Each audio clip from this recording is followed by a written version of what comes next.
Hello, this is Michel Leviathan Sorbet and you are watching a new episode on the Wojennik TV YouTube channel.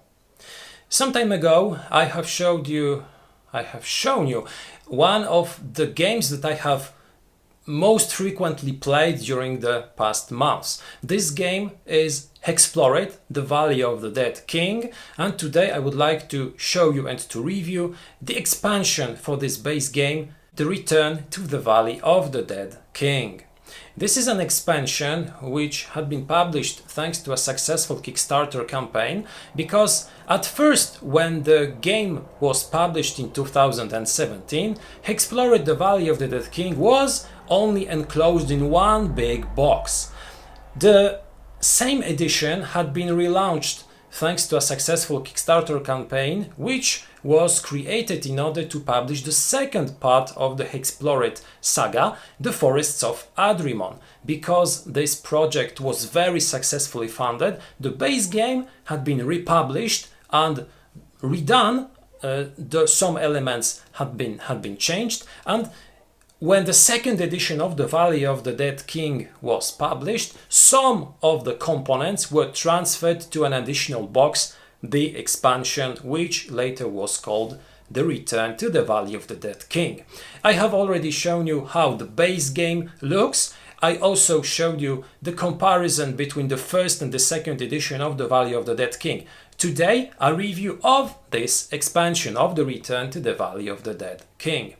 What we will find in this box. So first of all, we will find some elements which were omitted from the second edition of the base game. The most important element which we will find in this expansion are the cards related to the Dead King, because in the first edition in 2017, those elements, this deck of cards, was included in the base game. Now it is separately enclosed in the box with the expansion. But this play mode, those elements had been redone. They are very much different from those that were present in the first edition. Secondly, in this box we will find additional elements which were totally absent from the first edition. So not only we have a redistribution of the elements between two boxes, we have additional components, additional elements in this expansion.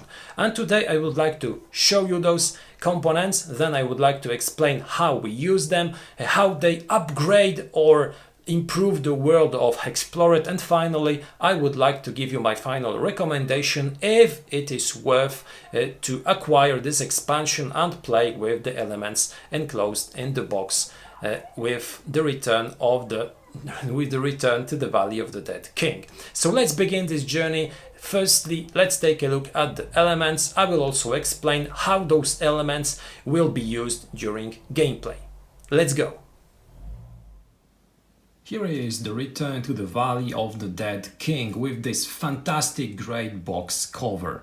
Now let's take a brief look at what components are enclosed in this box. I have already shown you them during the unboxing video, but today I would like also to show you them with a little bit more details, and I would like to tell you how we use those components. So first of all, we receive new character boards, new role boards, because we receive some additional characters in this expansion. We receive the Vagabond, the Beast Lord, the Spellblade, and the Dead King himself, but I will talk about the Dead King in a few moments. So we receive 3 additional characters. As you can see, those characters have 2 different specialities, so they are much more powerful than the standard characters from the core game, and it is also underlined in the rulebook that those characters are meant to be powerful.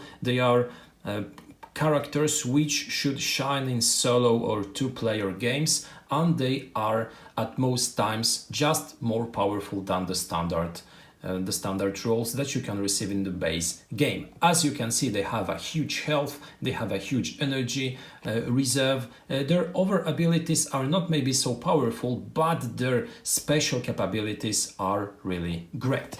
Let's take a look at how they look. So here is the Vagabond, then the Beast Lord, which will control beasts as you might expect, and finally the Spell Blade, which possesses, like you might expect, a spell blade, a blade which will be used during combat. Now let's pass on to the components which are associated to the Dead King, because this expansion enables you to play the Dead King himself.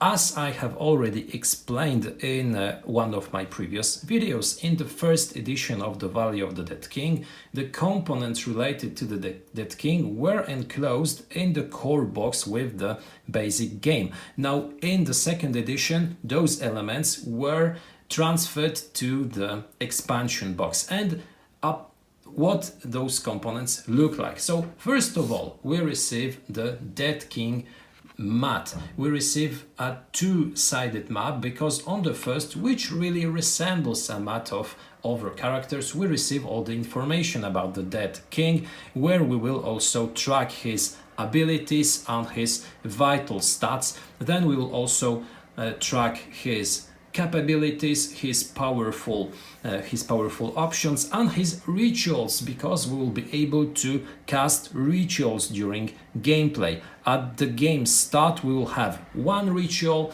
but then we can unlock additional ones, and during game we will be able to use those rituals in order to make the life of the heroes more difficult. On the other side of this board, we receive also a brief summary of how a Dead King phase looks like. So the Dead King phase is meant to be played in a series of phases. First of all, we roll our abilities, because the Dead King will have also abilities, and it is powerful at this moment to obtain additional ritual points. Then we draw cards, and those cards are drawn from a dedicated stack of cards from the deck of the Dead King. In this stack we have some special missions, we have some rituals which we can learn during gameplay and which will influence gameplay, increasing the level of difficulty for the heroes. We have also some other special cards which can be used. Well, those cards will be drawn to the hand of the Dead King, and they will be used as fuel, because you can use them just the way that they are written, so in order to obtain some benefits, but additionally you can use those cards during gameplay in order to acquire some additional rank increases, which is happening at the 6th phase of the Dead King phase, or maybe at the 6th step of the Dead King phase. Now, after drawing cards, we move the Dead King, so he just moves along the board. He enters the board just like he does in the standard game, but there are some subtle exceptions, because it is possible at the beginning of the game to obtain a special benefit enabling you to enter the board immediately at the first turn.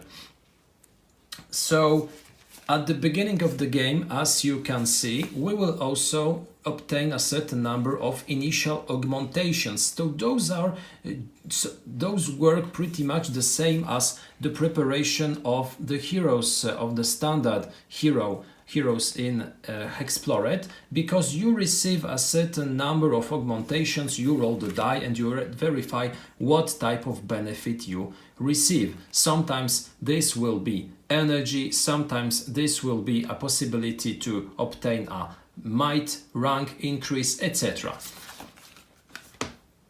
During your turn, after moving your miniature, you will also pass to the minion resolution phase, and during the minion resolution phase you can move any of your minions and resolve one at a time, because during gameplay you will also control minions who will be used in order to wound the heroes in order to obtain additional benefits. Then you're able to make an action. You choose from one of 3 actions. First, you can spend ritual points to play any number of your rituals.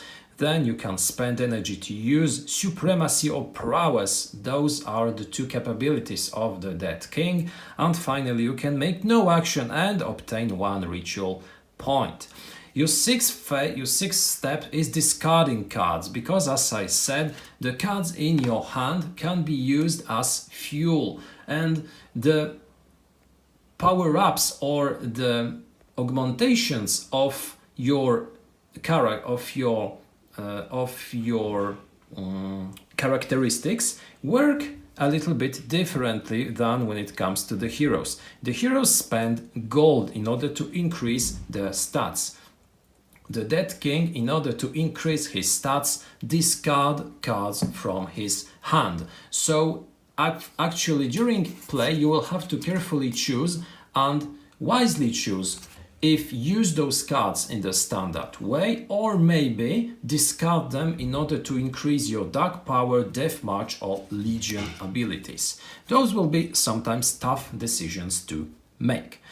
Now, those are pretty much the basic rules governing playing with the Dead King. You receive additional equipment associated to the Dead King. You receive special dice which will be thrown by the player controlling the Dead King. You receive additional tokens which will be placed on the board. The Dead King can also control some of the bosses and he will, controlling them, use them later in order to attack the heroes. Now, apart from those components associated to the Dead King, the expansion also brings us additional interesting stuff. The first thing are additional race cards, and those are exclusive races, meaning they are also meant to be much more powerful than the standard ones. So we receive a Nursimar, a Morlock, a Fallen One, a Gremlin, a Moog Gnome, a Highlander and 1 rare race. So a very powerful race, the Sapphire Golem. As you can see, he doesn't need any food, and additionally you can choose your favored opponent and look at those increases of your stats. Just breathtaking. Very powerful race, the most powerful in the entire game. Apart from the races, we also receive additional equipment, items which can be found during play, which will grant us huge benefits during gameplay. As a nice addition, those items have also their drawings, their pictures, so you can look at them. This increases the narrative feeling. Additionally, we also receive some allies which can be controlled by the heroes. So we receive a Grave Wolf pack, Baron Laswell, and those persons, those characters can aid us, can be our allies during play if we happen to obtain their loyalty. We also receive additional circumstance cards, and those will be added to the deck of circumstances and used just like other circumstances. Some of those circumstances will be additional items, some of them will trigger some things which are enclosed in this expansion. The same concerns quests, because we receive quests, but a novelty are quests composed of one or more additional arcs. So we draw additional quests, and in order to complete the entire quest, we have to complete the both or even sometimes 3 cards composing this quest. As you can see, also additional quests concerning bosses and some other interesting ones. Here, as you can see, even a quest arc comprised of 3 different quests, so a very difficult one, but also a quest which will grant us huge benefits if we happen to accomplish it. The final deck, as you might expect, the power-up cards, also receives additional cards, and those will be also very powerful additions. For instance, here we have a power-up which enables us to increase all of our stats. We also receive additional power-up cards which will influence our traits. Well, what are traits? In this expansion we receive also trait cards, and this is a new thing which was absent in the first edition of HEXplore, the Valley of the Dead King, which is a nice addition. Apart from the race cards, apart from the role cards, we receive one more aspect which will differentiate all the characters and each hero. We receive traits. So each character will receive such a card, and a character can become gluttonous or wrathful, or it can be stingy or headstrong, etc., etc. As you can see, we receive some 15 or so additional cards which are traits, and traits work just like abilities. They can be increased. We start with a level of 0, but then accomplishing certain things will enable us to gather trait points, which later can be traded in order to increase our trait. If we increase our trait to a certain level, to the 3rd or 6th level, we also receive an augmentation of one of our stats. Additionally, we also receive a powerful capability if we manage to augment our stat up to the 6th level. So a nice addition which even more increases the number of combinations that we can receive while creating our own character for HEXplore. We receive also one more really fantastic thing, and those are the boards or the cards concerning additional bosses which can be found in the HEXplore, in the Valley of the Dead King. Now here we receive, for instance, Alabas, the Fallen, so the great bear which can be seen on the game cover. As you can see, very powerful opponent. The same concerns Ether of the Wild. Then we also receive a wolf pack, and the final opponent will be the Storm Elemental. Those are additional bosses which can be fought during play. The last element which we receive in this expansion is of course a rulebook which is written pretty much the same way as the rulebook for the core box. We receive an index which will help us to locate the interesting information.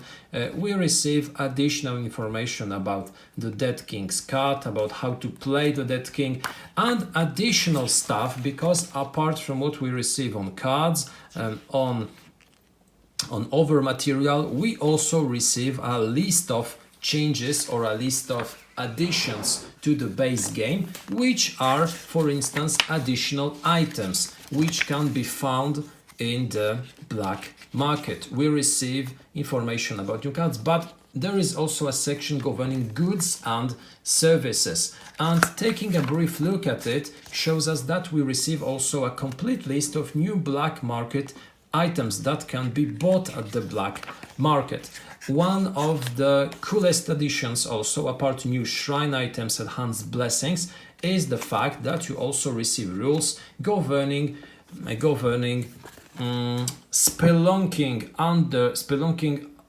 in the Undervalley, because it happens that the world of HEXplore as we know it is not just at the surface. Underneath there is a whole world underground, which can be entered, which can be explored, and entering through one of the entrances shown in the rulebook, we can begin our journey underground, and it is something very interesting, something very new, fresh. It helps us to bring the journey somewhere else, not just to the surface. Fantastic addition, found only in the rulebook, because we do not use any additional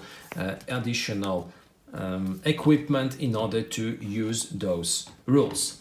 And those are pretty much all the things that you receive in this cool expansion, Return to the Valley of the Dead King. Now I would like to pass to a brief summary, because I would like to tell you what are my feelings about this expansion, what are my feelings after playing the Dead King, and how I find the new additional items and the new additional equipment that we receive in this expansion for HEXplore. The Return to the Valley of the Dead King was an expansion that I was really eager to try.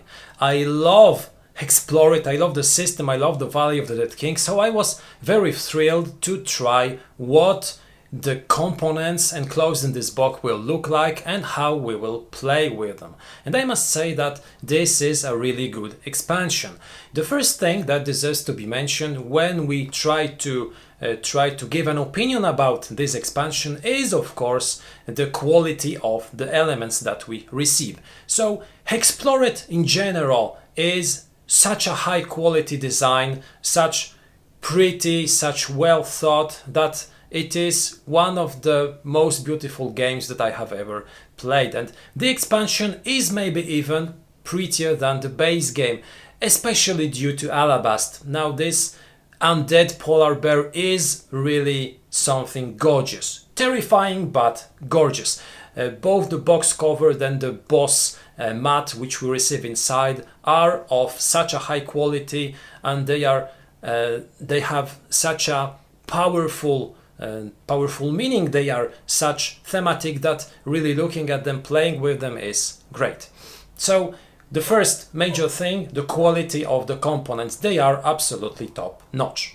The second thing, when we try to give an opinion about the Return of the Valley of the Dead King, is the fact that the most obvious strong point of this expansion are all the elements concerning the Dead King and the possibility to play the Dead King himself.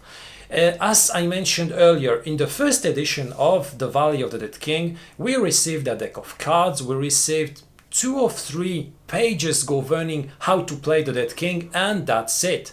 Here in the expansion, so in the Return of the Valley of the Dead King, we receive a lot more content concerning the Dead King.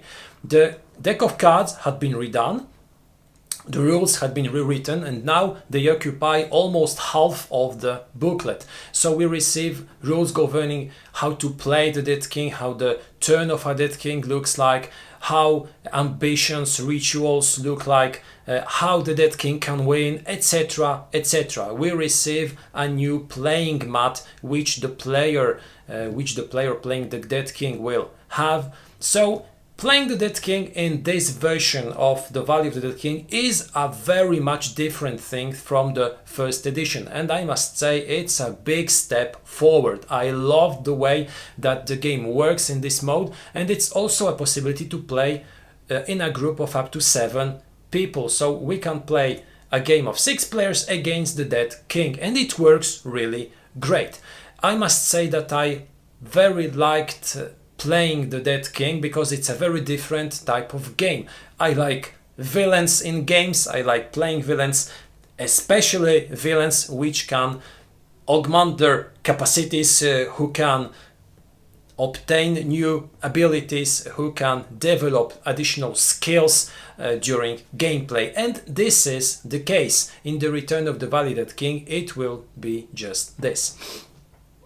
An additional factor which of course is a positive aspect of the Return of the Valley of the Dead King are all the additional elements that we receive, especially the new races and especially the new characters, because we receive a few of them. Now, what is also worth mentioning is that those characters and those races are very suitable for solitaire play. In the base game we receive a lot of powerful characters, but some of them are mostly useful in multiplayer games. Here in the Return of the Valley of the Dead King we receive a few very strong characters who can be used in solo games, and this is something that really suited me because I like playing Explore it solo. I like playing both with 1 or with 2 characters, and using the characters from the Return of the Valley of the Dead King is something that helps the player, is really something that enables a little easier gameplay. So it's, in my opinion, something worth mentioning. So if you want to play Explore it solo, you definitely should take a look at the characters and at the races enclosed in this expansion. What I really liked in this expansion are the rules governing scavenging. So you can travel underneath the world that we know. The explored world suddenly became also a subterranean world. We have all what we can see on the surface, and then we have all the underground world underneath. So it's so simple, it's also so brilliantly put into play that I was really thrilled, I was really astonished to see this. And as I said, so simple but so gamey, so greatly invented. I really loved this idea. What I also very much liked are the legendary items or cards which we can find in this expansion. For instance, Dorin's army. So we receive new powerful allies or powerful items which can be used during play, and I must say it was a very good idea. We do not receive a lot of them, but they are so powerful and so rare also to find that when we manage to find one of them, we are really thrilled. Wow, fantastic, Durin's army, it will really help us. So it was also a nice addition.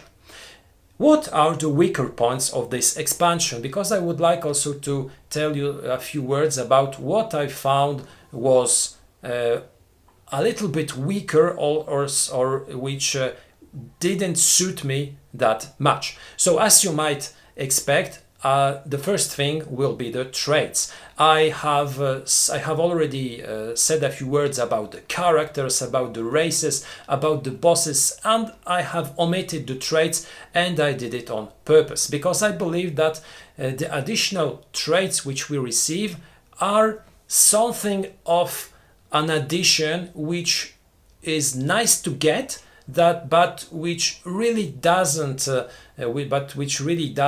increase or make the world of HEXplore better. It might seem bizarre, but in my opinion, in the base game, and thanks to the additional races, characters enclosed in the Return of the Valley of the Dead King, we already had a great a great bag of possible character mixes. We really didn't had the need to obtain additional elements which will differentiate the characters. Traits are a nice idea, and on paper they work very fine, but then when you play, you suddenly see that in order to increase your trait stat, you have to accomplish certain things, and sometimes you will have some difficult choices to make, because you will be, for instance, trying to achieve your trait goal. At the same time, you will not be able to do something else which will help the group, which will help your character development. So the traits sometimes will be in a contradiction to other play elements. I think it's a step a little bit too far in this character development, which in the world of HEXplore was already very highly emphasized, but it's only my subjective opinion. The second thing is that in the booklet of the Return of the Valley of the Dead King, we receive a lot of additional rules governing additional black market items, additional blessings, etc. And all those elements are written only in the booklet. It would be a great idea to include an additional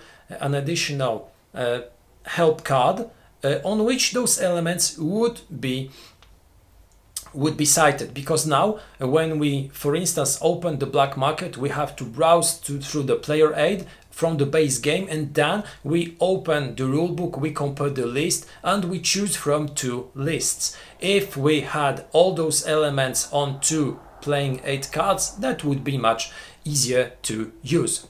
Just a detail, but in my opinion it could have been done. The third thing that I would like to mention is related to gameplay. It's not my subjective opinion about some aesthetics or about some some philosophy of design as it was in the case of trades. It's rather related to gameplay, because I already said that we received 4 fantastic new bosses in this expansion, but in my opinion 2 of them, the Elemental and the Wolfpack, are bosses which are too easy to encounter, because those are powerful bosses, level 4 and level 5, but the rules governing the way how we find those bosses influence gameplay, and it can happen, it happens that you run across those bosses very early during play. The Wolfpack is found when you wander and if you roll a hex on your dice. So it can even happen on turn 1, which would be devastating for the group because we are very weak at the beginning of the game. The second opponent, the Elemental, also can be found from turn 1, because we can run into a weather circumstance and poop, we bump onto the Elemental. I believe that those 2 bosses should be found just like all the others. It's up to the players to decide when they could encounter them, because if we play according to the rules, it is sometimes possible to lose very quickly due to the fact that encountering an Elemental with 180 energy is just difficult. It is something which can ruin your game if you encounter this boss very early. So those 2 things could be redone. It's not a big problem, because you just can house rule. You can say that if we run onto the Wolfpack or the Elemental during the first 5-6 turns, we just ignore it. But in my opinion, it should have been decided in a different way in the rules. Concluding, those are just small elements. On the global scale, Return to the Valley of the Dead King is just a must-have for every person who grabbed the base game, so the Valley of the Dead King. You receive such a ton of great content, and you receive additional stuff that it's worth acquiring. The deck of the Dead King, the possibility of playing the Dead King, the new bosses, the new races, the new characters, traits if you want to additionally increase the character mixes. All of this is enclosed in this very pretty elegant box. I would really recommend you to grab it as long as it is possible, because later it will be much more difficult to obtain it, and it's, in my opinion, a must-have for anyone who has the base game. This was the Return to the Valley of the Dead King, an expansion for HEXplore, the Valley of the Dead King, from Mariucci J Designs. Take a look at our other reviews, at our other videos. We have also some unboxings, some top 10s. Take a look also at our Instagram account and at our Facebook account. Have a great day and see you next time.